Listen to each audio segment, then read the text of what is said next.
Henry Ford est né en 1863 dans une petite ferme du Michigan. Dès son plus jeune âge, il était fasciné par les machines, démontant les horloges, les moteurs, juste pour voir comment ils fonctionnaient. Il ne pouvait pas avoir accès à la richesse et même à certains privilèges, mais il avait une vision. Créer quelque chose qui rendrait la vie meilleure pour les gens ordinaires. Cette vision l'a amené à fonder une compagnie nommée Ford Motor Company et à révolutionner le monde avec la chaîne de montage en mouvement. Grâce à cette innovation audacieuse, il a construit le modèle légendaire T, une voiture simple, robuste et abordable. Pour la première fois dans toute l'histoire, posséder une voiture n'était pas seulement un luxe pour les riches, mais une réalité pour les familles qui travaillaient.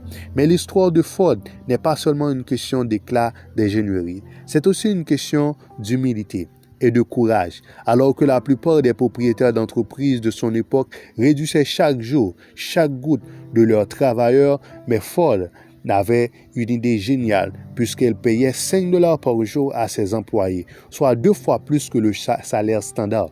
Son raisonnement était simple, mais révolutionnaire. Si les travailleurs gagnaient plus, ils vivraient mieux et ils pourraient également se permettre les voitures et ils pouvaient vraiment être heureux. Ce qui semblait être faux à l'époque, il a transformé l'économie et a jeté les bases de la classe moyenne moderne. Ford pensait que les affaires devaient être mesurées non seulement en termes de profit, mais aussi en termes de son impact sur la société. Comme il a dit, une entreprise qui ne fait que gagner de l'argent est une entreprise pauvre. Son héritage nous rappelle une vérité intemporelle.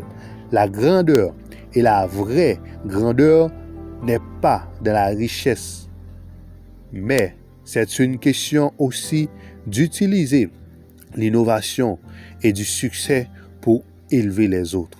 Henry Ford a prouvé que lorsque la vision rencontre un objectif, cela peut changer non seulement une industrie, mais ça aussi a le pouvoir de changer le monde.